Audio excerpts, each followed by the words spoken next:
So this happened over at the Joe Rogan podcast. Sean Ryan, I think he's former Navy SEAL, says America isn't the good guys anymore. What the hell? Isn't it? Yeah, good guys. No, really? All right. Let's look into this. Guys, as always, what I try to do here on the channel is get you better prepared. An important part of that is get rid of the lies, all of the social engineering, the manipulation that you get through the internet and all of this, that we think that we have more information than ever before. Well, actually is we are being more manipulated and lied to than ever before. That is a lot more accurate than this idea of, I know everything. No, we don't know what. We're constantly being lied and manipulated. I recommend you sign up, subscribe to the channel. That's always going to be appreciated, by the way. You should get my books, Surviving the Economic Collapse and Street Survival Skills. These two will really help you get a lot better prepared. So what is it that he's talking about? Just an anti-American Navy SEAL, I guess? Well, let's watch this together and comment. Some Russian news things and seeing the teleprompter roll, and it's like they're always mocking us and make fun of us for having 78 genders, and like they relentlessly mock us in the news. I'm like, that's interesting. Like, this is how Russia looks at America. Yeah, I think that would be great. I mean, yeah, they will do that, and yeah, in many of those things they're right. Now, does that mean that Russia is great? It's a fucking communist country, man. No, it's the Soviet Union. They want to create a reborn of the Soviet Empire. Communism as communism comes. No, so yeah, they can mock you, and that's, I mean, and they're right about that. They write about all of the woke crap that they finance themselves. Yes, this is part of the thing that I mean. You just don't know lots of these things. Russia, China, they often finance a lot of the wokey, environmental, and oil crap, right? All of those agendas, they're often very much financed by Russia, who benefits of the shutting down of your coal, your oil, and buying those same things from them. You close it in your country, you buy it from the Russians. It works very nice for them. And also anything that creates division, hatred, and weakening of the Western society, yeah, it shouldn't be a surprise. But yes, of course they finance that because it works in their interest. So they mock the West and the United States on things that they're right, but they're not perfect themselves either, and they are probably ones financing a lot of it to begin with. And I probably shouldn't be talking about my where direction that I'm going to go, but fuck it, whatever. That's what I want to do. I want to start going and talking to all these foreign dignitaries and getting a different perspective on what we're doing. I don't think we're the good guys anymore.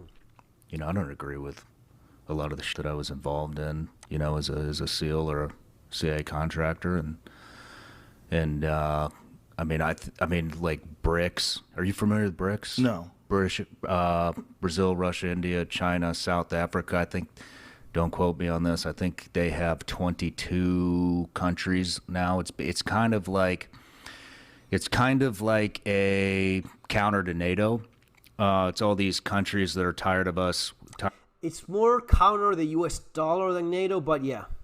Tired of the tariffs, tired of the weaponization of the U.S. dollar. Oh, there you go. And so basically what they're trying to do is throw the U.S. currency off the world stage and pull it and use Chinese yen. Whoa. And, I mean, that would destroy us if all trade went to...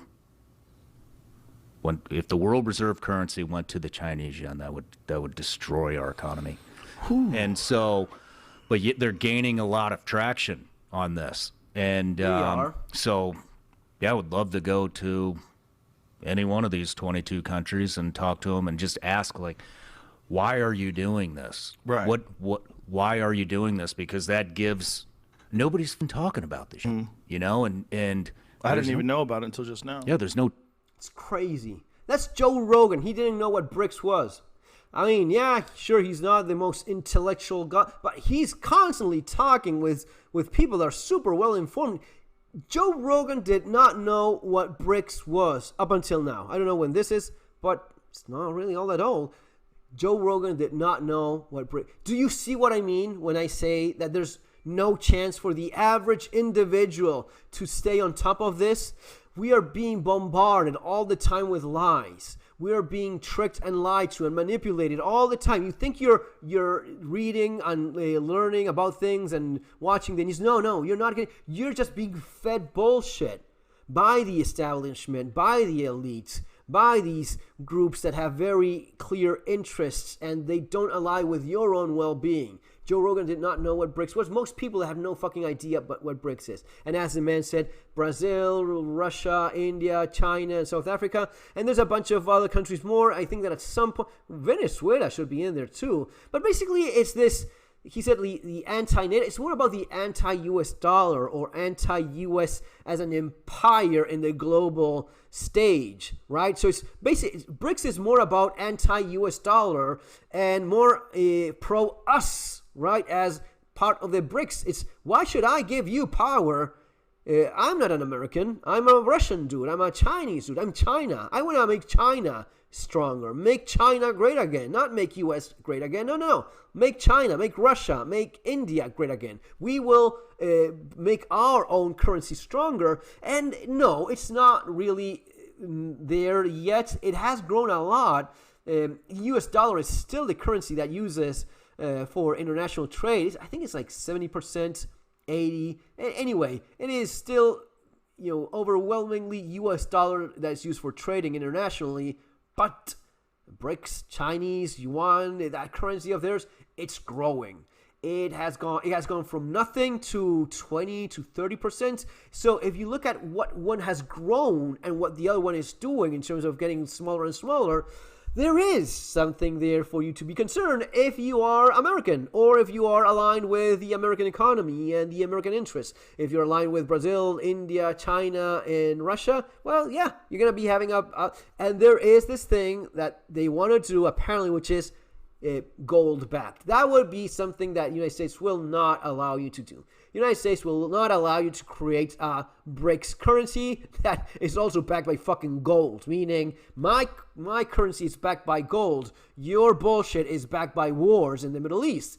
Guess which one is stronger when you look at it with any kind of objectivity? Yes, gold is going to be the real currency, right? So that's something that no doubt the United States will put a lot of pressure in not allowing to happen. It happened with this guy that they ended up getting rid of in the Middle East as well. He wanted to make his own. He wanted to start trading gold with oil and using a gold currency. The United States said, fuck no, it's the US dollar, baby. It's the only thing that you can use. No, and little by little, the Saudis have already abandoned the petrodollar, I believe, right? That's something that's already... So you see it happen little by little. That means that the United States is getting quite a bit more hurried in imposing their power in the world stage. And maybe that's just one of the reasons why we see what's going on lately. Journalists talking about this. You could look up BRICS on X. There's a page... It's pretty. I don't know if it's like an official one, but they're always posting like updates about it and what's going on. And so, I think it would be really important for somebody to go around and start talking to getting another perspective rather than what Fox and CNN have to say about it. What changed with you that altered your perspective about us being the good guys? He's telling him about BRICS, about the US dollar, and what state in. Why do you think that's maybe one of the things that shocked him the most? We're not the good guys. No, we're not. And he's, wait, why? We are the good guys, right? Well, maybe not. No, when you do these things, you cannot claim to be good anymore. COVID. Really? Yeah, I mean, that's... I used to get, really upset when people would... talk about, the war in Iraq and the war in Afghanistan and when I was still in, and I got so pissed off I moved out of the fucking country. And I was like, I don't even want to listen to this shit anymore. But after diving in and looking at the policies that came out and kind of, it's kind of like when it's just reflecting on some of the policy decisions and stuff that didn't really make sense at the time when I was in, that now I look back and I'm like, man, what the I didn't have time to think about it then, because it was, okay, go on the next stop, go on the next mission, whatever, right? And this is everyone. Everyone in the world is in this man's situation of, I don't have time to look through all of this. No one has. I do this for a living all day long, and I still could spend more hours of the day. But it is impossible for the average human being to tell for himself how much you're being lied to. It is, you don't have the time. If you have a 9-to-5 job, you fucking certainly don't. But now, like, looking back through the podcast and talking to, my podcast started with all my former colleagues and in mill and agency. Nobody thinks we should have been there, especially Iraq. Nobody thinks we should have been there. And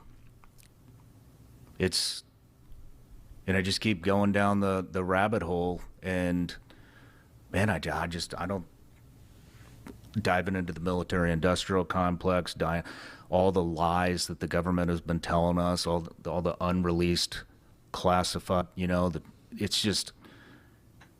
it's overwhelming, and it's created a 100% complete distrust in government. So the guy says it himself. We shouldn't have been there. This is Vietnam all over. The idea, why? I mean, fucking map. Why is it? Oh, because so they don't come over here. Who's gonna come? Fucking Viet Cong is putting you at risk in Montana or wherever the hell you are? No, right? Oh, but the spreading of communism, we have to stop it.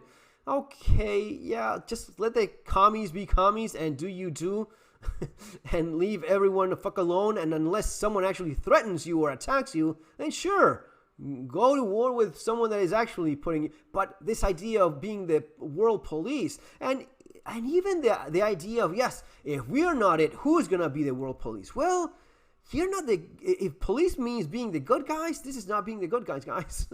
This idea of going and leaving everything worse than before, making changes in politics and replacing dictators with more aligned. What happened in Iran is insane. What happened throughout all of the Middle East?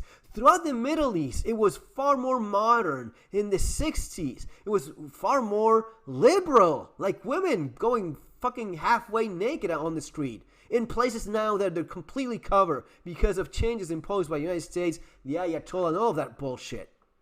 Why? Well, because it's more aligned with us. Yes, these are the guys, and then they turn on us and fucking things over so many times, and you just wonder, like the guy is saying, we all knew we shouldn't have been there. I talked with guys that told me, yeah, I go there because that's my job. As a soldier, I'm supposed to do this. But I understand the guy shooting at me. I shouldn't be in his. If he's doing the same thing, if he was in my country, I would be shooting his ass too. Which is perfectly logical. Why wouldn't you? You're being attacked. You're being invaded. There's something we've lost, folk. We are lost. We've lost our fucking minds. The idea that you can be invaded, you can be imprisoned, suppressed, you can be treated like complete shit. Your family, for entire generation. You don't have. If you're kidnapped, if you're a child that's been kidnapped by some perv in a basement for 20 years, and you fucking end him to escape, it's your fault because he imprisoned you? What is that? What's that bullshit? No, it is you who did the wrong thing in the first place. You're the one oppressing people. You're the one keeping people behind bars and barbed wire and shooting their asses and their children and massacring them all the time, mowing the fucking lawn. What a nice way of putting that, mowing the fucking lawn. Jesus Christ. And that's what we are supporting? Yeah, you're definitely fucking not the good guy anymore. That is pretty damn obvious. Anyway, see you later, guys. Take care.